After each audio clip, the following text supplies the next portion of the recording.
Right, let's get this custom on the road, shall we? First of all, what I'm going to do is get rid of the things we don't need on Mr. Sinister. We're going to take away what we don't need, and then we're going to add on what we do need. First of all, the very first thing was I took Mr. Sinister over to the kitchen sink and washed him in warm soapy water, and used a hard bristle brush and gave him a good scrubbing.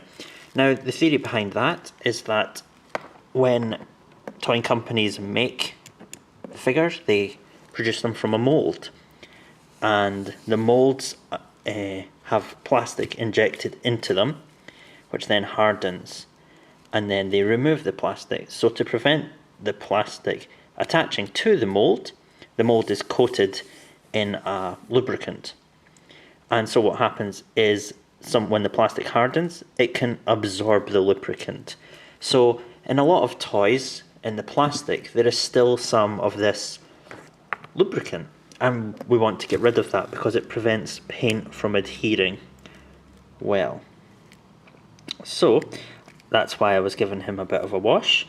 It seems like a bit of a superfluous thing to do, but it really does improve how the paint adheres.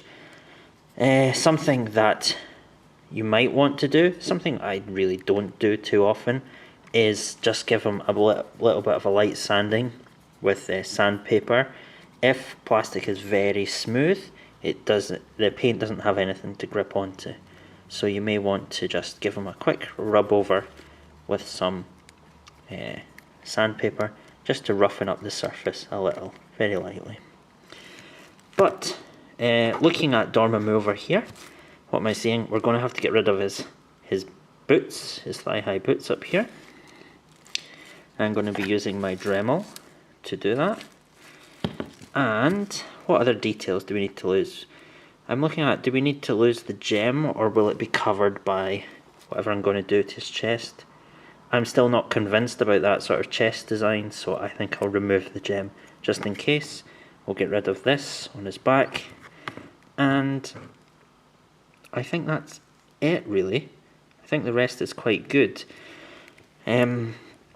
I would, because he doesn't have any sort of cuffs on his gloves, I would get rid of these, but we're going to be adding some articulation into the wrist anyway, so this bit is going to get quite messed up.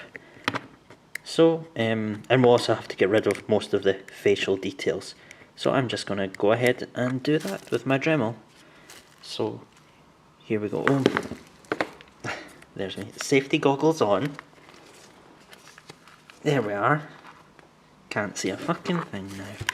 Right, okay, so I'll start on the boot, just to give you a rough idea. I'm going all the way up to the highest setting, 10. It's going to be quite noisy. And I'm just going to take away his boots.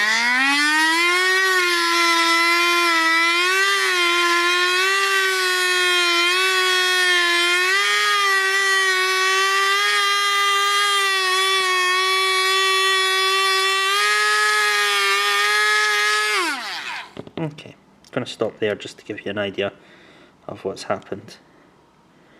So, you see I've taken away that edge.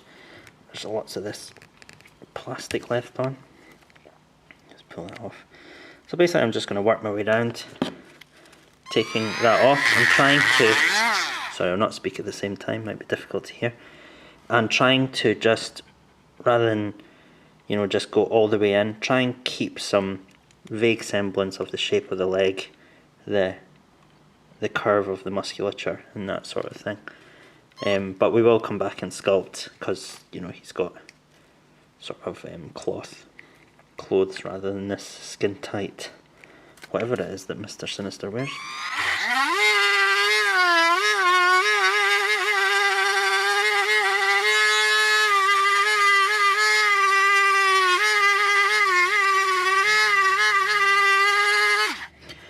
Phew.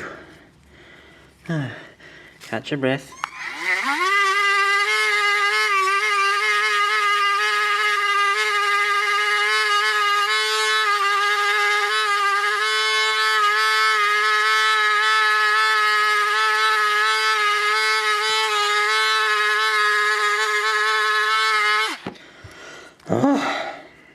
Okay, so there we have it. I've removed one of the upper parts of his boot, trying to keep the general semblance of the leg.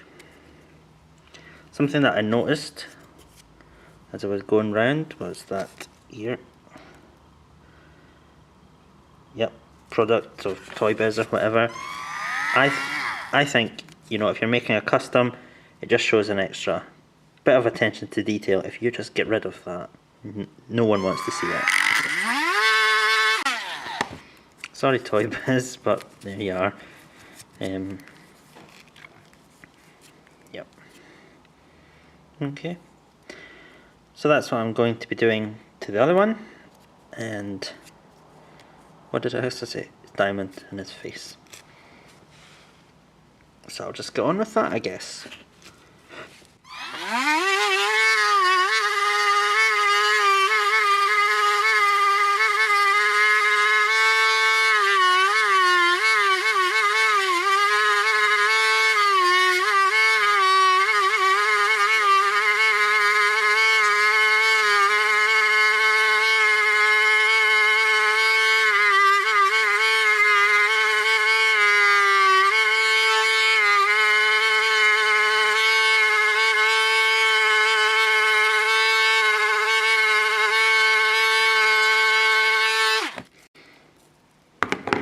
Covered in blue stuff.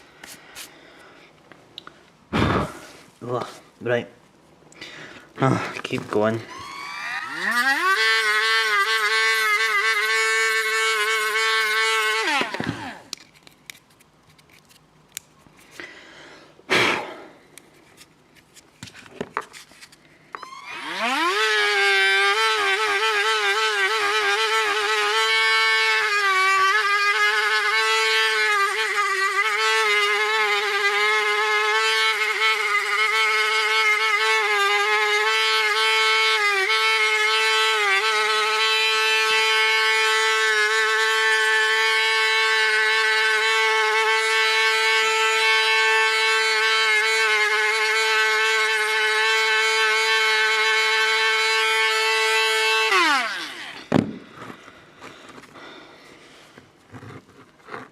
Jeez, oh, there's blue stuff everywhere, all over my camera and everything. Anyway, so that's me obliterating. I'll have to clean off my viewfinder so I can actually see what I'm talking about. I didn't even do that, but God, put my glasses back on.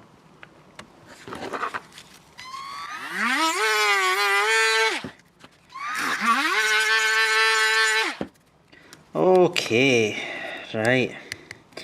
So, got rid of his boots, got rid of his diamond. You'll see I've poked a hole in there. It's not a problem because we're going to resculpt over the top of it anyway. And I've got rid of most of his facial features. I have kept the eyes because they're going to be quite a good guideline as to where his features should fall. The eyes tend to mark the halfway point of the head from crown to chin, so they're just a good marker. They look a good enough shape to be like Dormammu's, or to form the basis of them. The mouth had to go, the hair had to go, but apart from that, he is looking pretty good. Now I'm gonna have a think about what I can do to articulate his arms and where to articulate them. So I'll see you in the next part when we take a look at how to add in that articulation.